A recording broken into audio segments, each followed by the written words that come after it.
Hello guys.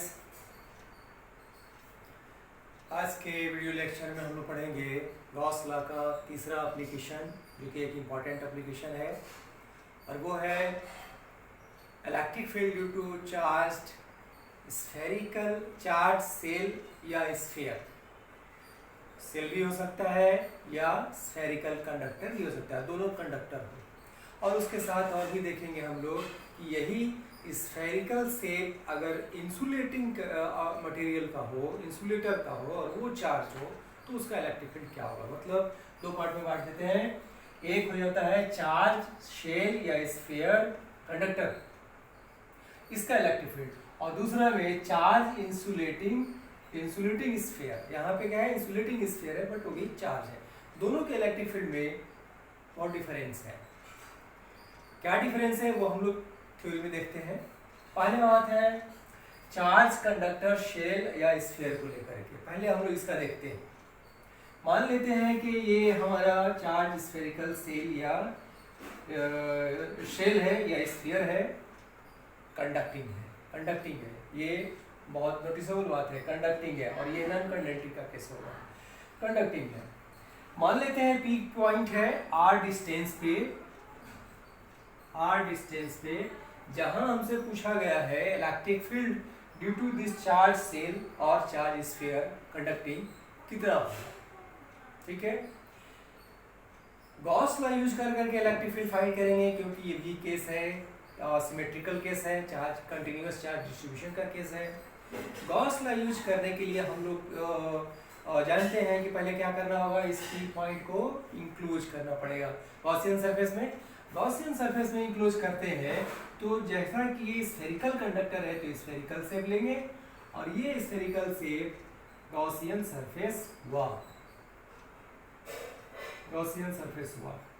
जैसे ही हम ये आर रेडियस का गॉसियन स्फेरिकल सरफेस लिए, क्या हुआ, वो ये कि जो चार्ज इस कंडक्टर पे था वो अब यहाँ आ गया, और यहाँ पर आने के चलते इलेक्ट्रिक फील्ड लाइंस यहाँ से नहीं यहाँ से चल रहे हैं, ऐसे या जिधर भी आप डाल सकते हैं। Electric field lines normal to the surface of conductor होते हैं, आप डाल सकते हैं जिधर भी डालें। तो अब हमें यहाँ इलेक्ट्रिक फील्ड निकालना है। हमने गॉसियन सरफेस पा लिया जिसका रेडियस आर है। ठीक है, इस पॉइंट पे अगर हम लोग यहाँ पे सरफेस स्मॉल एरिया लें, उस पर देखा जाए तो electric field normal to the surface होता है, वो नॉर्मल है, ये सारे फील्ड लाइंस नॉर्मल है। और एरिया वेक्टर के लिए हम एन कैप ड्रॉ कर रहे हैं तो इसी डायरेक्शन में जा रहा है, इसलिए थीटा यहाँ पे 0 डिग्री है। यही चीज हमें, यही एंगल मिलेगा इसके लिए भी, हर जगह जितने भी फील्ड लाइंस है हर जगह पे नॉर्मल डालेंगे एरिया वेक्टर के लिए, तो ये इलेक्ट्रिक फील्ड के डायरेक्शन में जाएगा, क्योंकि इलेक्ट्रिक फील्ड लाइंस है नॉर्मल टू द सरफेस, ये हम सब जान रहे हैं। तो पता ये चला कि यहाँ के लिए थीटा 0 है, हर जगह के लिए 0 होगा। और अब इस गॉसियन सरफेस से इलेक्ट्रिक फ्लक्स निकालना है तो इलेक्ट्रिक फील्ड ई होगा, और इसका टोटल एरिया ले लें तो ये हो जाएगा इलेक्ट्रिक फील्ड इनटू एरिया, ये फ्लक्स देगा इलेक्ट्रिक फील्ड इनटू एरिया के फॉर्मूले से। जबकि ये गॉसियन सरफेस कितना चार्ज को इंक्लूज किए हुए है, तो क्यू चार्ज, क्योंकि यही चार्ज इस गॉसियन सरफेस के अंदर ही है, इसलिए अब गॉस लॉ से इसका फ्लक्स हो जाएगा क्यू बाय एप्सिलॉन नॉट। ये दोनों जो ये इलेक्ट्रिक फील्ड इनटू एरिया से जो फ्लक्स निकला और ये क्यू बाय एप्सिलॉन नॉट से मिला, दोनों को इक्वेट कर देंगे, इलेक्ट्रिक फील्ड निकल जाएगा।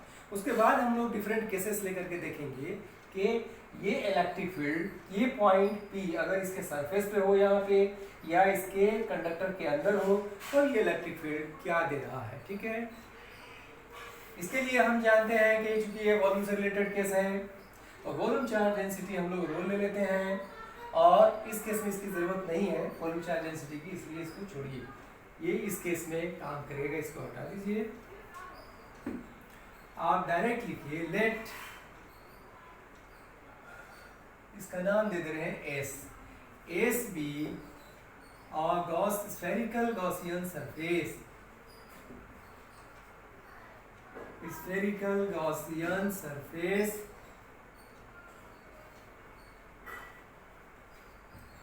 to find electric field at a point P। अब इसके बाद क्या करेंगे, जैसा कि मैं बताया था अभी उस तरह से दोनों फ्लक्स निकालेंगे, इलेक्ट्रिक फील्ड इनटू एरिया से और गॉस लॉ के इक्विवेलेंट नॉट से, दोनों को इक्वेट करते हैं। तो शुरू से ही हम इक्वेट कर देते हैं, flux through electric field and area is equal to flux through Gauss law. Same Gaussian surface है इसलिए दोनों फ्लक्स बराबर होंगे। ये हो गया आपका इलेक्ट्रिक फील्ड E मान लेते हैं, एरिया ये कितना इंक्लूज कर रहा है तो 4 पाई आर स्क्वायर, और ये हो गया 4 pi r square. Gauss law से ये हो गया Q एप्सिलॉन नॉट। यहाँ से E इज इक्वल टू मिला Q upon 4 pi r square epsilon naught. This is electric field due to charge conductor, charge spherical conductor और शेल, दोनों के लिए ही बात हुआ क्योंकि दोनों का इलेक्ट्रिक फील्ड एक ही आता है। अब इसमें केसेस क्या आ जा रहे हैं उसको देखा जाए, बहुत इजी है, 2 स्टेप का ये काम है। नेक्स्ट हम केस देखते हैं number 8। If r becomes equal to radius of the sphere, अगर ये पॉइंट P इस जगह पे आ जाए सरफेस पे, तो अब ये r जो है इसके बराबर हो गया, और उसमें इलेक्ट्रिक फील्ड क्या मिल रहा है सो देखा जाए Q अपॉन 4 पाई, अब ये स्मॉल r को कैपिटल R से रिप्रेजेंट कर दीजिए, epsilon naught is equal to ये 1/4 पाई एप्सिलॉन नॉट को लिख सकता हूँ KQ अपॉन R स्क्वायर। ये एक इम्पोर्टेंट रिजल्ट मिल रहा है, सरफेस पे इलेक्ट्रिक फील्ड हुआ, और ये कहाँ है, ये electric field at distance r पर है। नोटिसेबल बात यहाँ पे ये है कि ये बहुत इंपॉर्टेंट करने की बात, नोटिस करने की बात है कि अगर कोई पॉइंट चार्ज यहाँ रखें और r डिस्टेंस पे पॉइंट चार्ज रखें, r डिस्टेंस पर हम लोग P पॉइंट लें, तो यहाँ इलेक्ट्रिक फील्ड होगा कितना, KQ अपॉन R स्क्वायर। ये इलेक्ट्रिक फील्ड और ये इलेक्ट्रिक फील्ड आ रहा है KQ अपॉन R स्क्वायर, ये दोनों ही सेम है। मतलब हम कह सकते हैं कि electric field due to charge spherical conductor और चार्ज कंडक्टिंग शेल, दोनों के चलते इलेक्ट्रिक फील्ड वही फार्मूला देता है जो पॉइंट चार्ज के चलते इलेक्ट्रिक फील्ड का फार्मूला होता है। इसलिए इस बात को याद रखना है, बच्चे इस बारे में कंफ्यूज करते हैं, कंफ्यूज नहीं करना है। Electric field due two point charge is also is equal to the electric field of a charged spherical conductor और charged conducting shell। Case second में हम लोग यहाँ देखा जाए, केस सेकेंड में फर्स्ट में देखा क्या कि सरफेस पर जब पॉइंट आ रहा है तो इसका इलेक्ट्रिक फील्ड हो जा रहा है KQ अपॉन R स्क्वायर, ठीक है। केस सेकेंड में देखें कि अगर ये R जो पॉइंट है वो लेस देन R जो डिस्टेंस है वो लेस देन R हो, तो ये P पॉइंट कहाँ आ जाएगा, इसके अंदर आ जाएगा। मान लेते हैं कि ये आपका Q पॉइंट यहाँ पर आ गया R डिस्टेंस पर। अब ये P पॉइंट जब अंदर आ गया, आप गॉस लॉ यूज करेंगे तो गॉसियन सरफेस लेंगे। अब इसमें चार्ज कितना इंक्लोज हो रहा है, 0। क्यों, इसलिए कि जो चार्ज इस कंडक्टर का था वो तो इस सरफेस पे था, ये गॉसियन सरफेस बाहर से इंक्लोज कर रहा था, इसलिए ये चार्ज अब इस पर चला गया था। लेकिन ये जो गॉसियन सरफेस है ये कंडक्टर के अंदर है, तो ये चार्ज अंदर नहीं आ सकता है क्योंकि charge is sine on the outer surface of conductor. तो यहाँ पे टोटल चार्ज इंक्लोज कितना हो रहा है, 0, इसलिए इलेक्ट्रिक फील्ड 0 हो जाएगा। यहाँ पर आप दिखाइए E is equal to KQ upon इस R की जगह पे, इस R की जगह पे मैंने R ही रखा है बट वो लेस देन R है। यहाँ पर आप दिखाइए Q की वैल्यू, इसकी जरूरत नहीं हटाइए, Q की वैल्यू कितनी है, 0 है, क्योंकि रीजन दीजिए Q is equal to 0 inside में चार्ज कितना है, 0 है इनसाइड कंडक्टर, इसलिए इलेक्ट्रिक फील्ड इनसाइड कितना निकला, 0 है। स्पष्ट क्लियर रूप में इस बात को याद रखिएगा, electric field inside spherical conductor या सेल कंडक्टिंग शेल के अंदर इलेक्ट्रिक फील्ड 0 है क्योंकि चार्ज इनक्लोज यहाँ पे 0 है, चार्ज आउटर सरफेस पर है। ये 3 केसेस इसके हो गए। अब नेक्स्ट हम लोग एक चीज देखा जाए, इसको ग्राफिकल वे में अगर तो ये क्या देता है, ग्राफ में देखा जाए इलेक्ट्रिक फील्ड वर्सेस R, तो हम लोग को ये मिलेगा क्या, मान लेते हैं कि ये डिस्टेंस इतना यहाँ से यहाँ तक रेडियस के बराबर है, तो सेंटर से रेडियस तक तो इलेक्ट्रिक फील्ड कितना मिला था, 0 इनसाइड। सेंटर हो या सेंटर से सरफेस तक, सरफेस के अंदर तक इलेक्ट्रिक फील्ड टोटल 0 है। तो यहां से यहां तक ये 0 दिखाइए,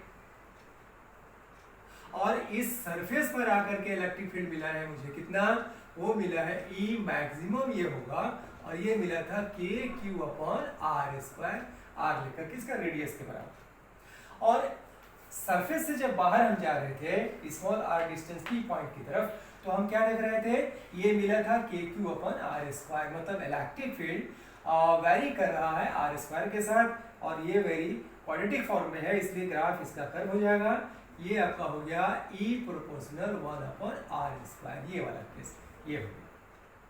तो इस तरह से ग्राफ इसका ये हुआ। अब हम लोग बात करते हैं सेकेंड पार्ट का, बी पार्ट में, जो हमने लिया था इंसुलेटिंग सॉलिड स्फीयर का। इंसुलेटिंग सॉलिड स्फीयर के केस में जब हम जाएंगे तो थोड़ा सा वहां पे डिफरेंट बात होगी। क्या डिफरेंट होगी,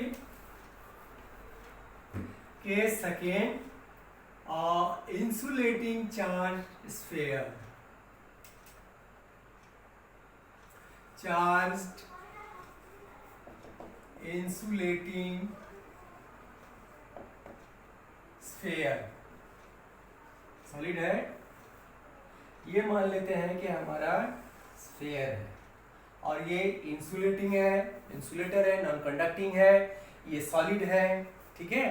इसमें जो चार्ज हम देंगे, लेट दिस इज रेडियस, इसमें जो चार्ज हम क्यू देंगे, तो ये टोटल सरफेस पर नहीं जाएगा, क्योंकि इसमें वैसे चार्ज पार्टिकल्स, फ्री पार्टिकल्स नहीं है जो चार्ज को कंडक्ट कर सकें, और इस तरह से चार्ज आउटर सरफेस तरफ मूव नहीं करेंगे, इसलिए इसके अंदर चार्ज यूनिफॉर्मली डिस्ट्रीब्यूटेड होगा। जब डिस्ट्रीब्यूटेड है तो ये volume per unit area, sorry charge per unit volume के टर्म्स में उसकी चार्ज डेंसिटी को लेंगे, और तभी हम आगे बढ़ सकते हैं। मान लेते हैं कि रो जो है वॉल्यूम चार्ज डेंसिटी है, वॉल्यूम चार्ज डेंसिटी है। इस केस में मान लेते हैं कि हमें एक पॉइंट दिया गया, खास करके इनर पॉइंट, ये पी पॉइंट है जो इसके अंदर है, और इस जगह इलेक्ट्रिक फील्ड फाइंड करने को कहा गया। हम क्या करेंगे, इसको इंक्लोज करने के लिए गॉसियन सरफेस लेंगे, ये एस, और ये आर रेडियस का मान लेते हैं। इस गॉसियन सरफेस में चूंकि चार्ज इसमें कंटिन्यूअस है, डिस्ट्रीब्यूटेड है पूरी तरह से, तो इतने वॉल्यूम में कितना चार्ज इंक्लोज हुआ, वो हो जाएगा charge enclose by Gaussian surface, ठीक है। Let E be at distance r less than r, that is inside the sphere। यहां पर बताइए चार्ज इंक्लोज्ड और S Gaussian surface, Gaussian surface S is taken to enclose P। अब इसमें देखा जाए कि चार्ज कितना इंक्लोज कर रहा है, charge enclosed by Gaussian surface, by surface S डाल दीजिए, surface S is equal to, और ये सपोज के Q डैश है मेरा, कितना हो जाएगा, तो इसकी वॉल्यूम डेंसिटी है, charge volume charge density rho है, और इसकी वॉल्यूम कितनी हो जाएगी 4/3 पाई आर क्यूब, ये आपका चार्ज इंक्लोज्ड है इसमें। अब हम लोग गॉस लॉ अप्लाई किया जाए, यूजिंग गॉस लॉ लिखिए यहाँ पे, now flux through electric field and area is equal to flux through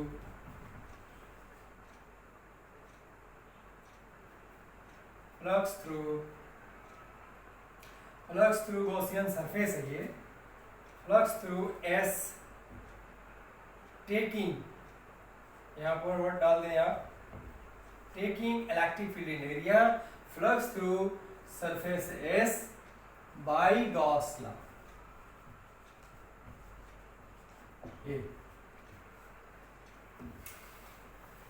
क्या मिला, इसको इसको आप रहने दें, काम करेगा अभी।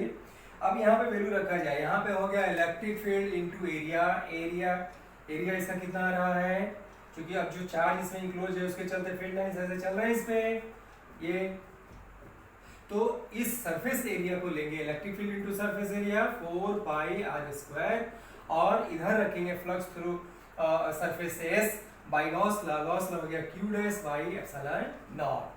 ठीक है, एप्सिलॉन नॉट भी नहीं रखेंगे, एप्सिलॉन एम रखेंगे, क्योंकि यहाँ पे एयर नहीं है, फ्री स्पेस का केस नहीं है, इसके अंदर सॉलिड मटेरियल है, इंसुलेटिंग मटेरियल है, उसकी परमिटिविटी अपनी होगी, इसलिए एप्सिलॉन एम। ठीक है, नेक्स्ट में q डैश की वैल्यू आपने फाइंड की थी वो रख दीजिए, this is rho into 4/3 pi r q whole upon epsilon not.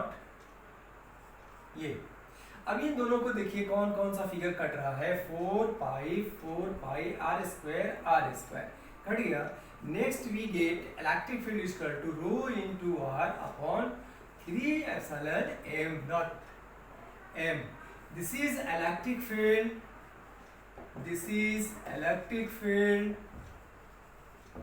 inside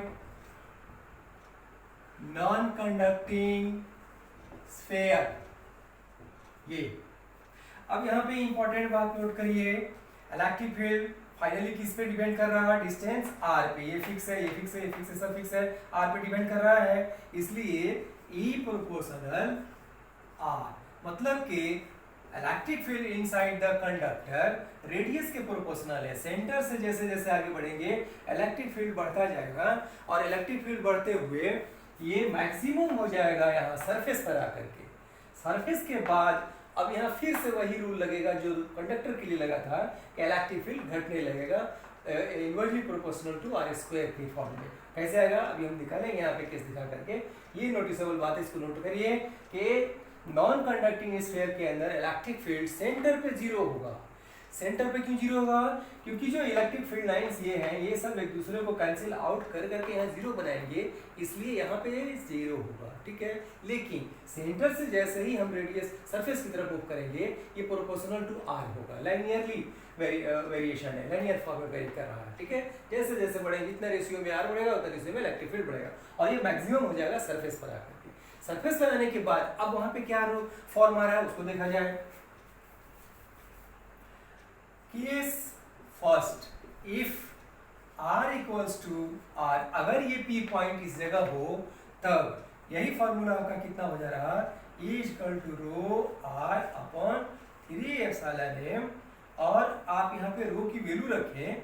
रो कितनी वैल्यू है इस कंडक्टर के लिए, ये आपकी वैल्यू यहाँ लिखा जाए q upon 4/3 pi r cube into r और अपॉन 3 एप्सिलॉन m। इसमें से आर कैंसिल हुआ और ये 3 आपका कैंसिल होगा, बचेगा जो हम लोग के पास वो आपका बचेगा electric field equals to q upon 4 pi r square epsilon naught, मतलब E proportional 1 upon r square. ये किसका केस है, ये कंडक्टर वाले केस में सरफेस पर जितना इलेक्ट्रिक फील्ड मिला था वही मिल रहा है। ठीक है, मतलब सरफेस पर इलेक्ट्रिक फील्ड ऐसे बढ़ते हुए मैक्सिमम हुआ, ये हुआ इतना। अब नेक्स्ट देखा जाए कि अगर ये डिस्टेंस r बड़ा हो जाए इससे, point P outside the sphere हो, तब case second, when r greater than r। तो अब जब ये r, मान लीजिए कि ये r यहाँ आ गया, P पॉइंट यहाँ आ गया, तो आप क्या करेंगे, गॉसियन सरफेस में बदलेंगे। गॉसियन सरफेस में बदलेंगे तो ये चार्ज कहाँ आ गया, यहाँ आ गया, और इसलिए अब ये टोटल चार्ज को डिवाइड करिएगा वॉल्यूम के टर्म्स में, तो ये रेडियस लेकर के डिवाइड करेंगे तो ये हो जाएगा आपका q upon 4/3 pi r cube is equal to rho. Rho के लिए ये रखेंगे हम लोग, तभी रिजल्ट पा पाएंगे। तो अब यहाँ पर देखा जाए electric field equals to rho r upon 3 epsilon m। ठीक है, और यहाँ पर वैल्यू रखिएगा,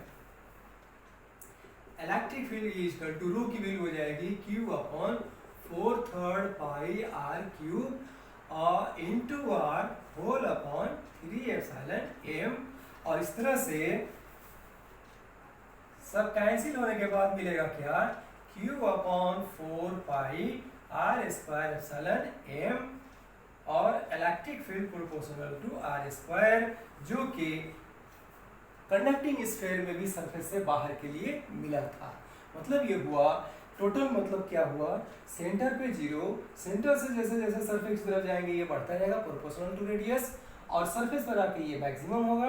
सरफेस से बाहर जब ये जाएंगे हम जितना दूर अब, तो इलेक्ट्रिक फील्ड ये घटता जाएगा, वो इस फॉर्म में आपका होगा। ये ग्राफ के फॉर्म में अगर इसको देखा जाए तो भी इंटरेस्टिंग रिजल्ट मिलेगा।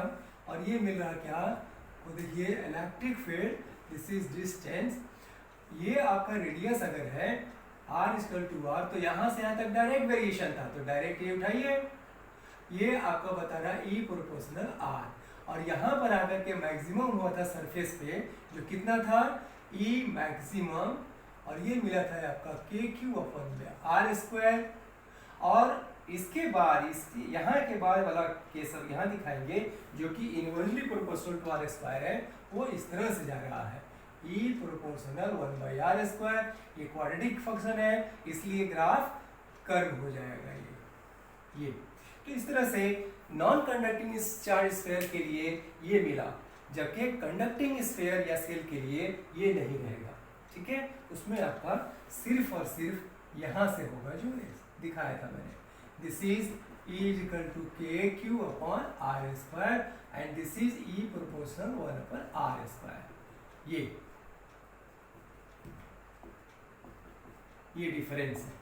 ये दो तरह का चार्ज डिस्ट्रीब्यूशन मिला। कभी कभी क्वेश्चन में ये ग्राफ दे दिया जाएगा और आपसे पूछा जाएगा what type of charge distribution is represented by the two graphs, तो आप बताएंगे this is due to charge non conducting sphere, insulating sphere, and this is due to charge conducting shell और कंडक्टिंग स्फीयर।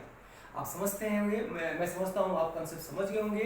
नेक्स्ट वीडियो जब upload करेंगे तो उसमें अब हम देंगे गॉस लॉ पे बेस्ड कॉन्सेप्चुअल क्वेश्चन, बहुत ही अच्छे और टेढ़े टेढ़े क्वेश्चन हैं जिनका सोल्यूशन हम ट्रिकी वे में बताएंगे, और वो नेक्स्ट वीडियो में हम अपलोड करेंगे। Thank you.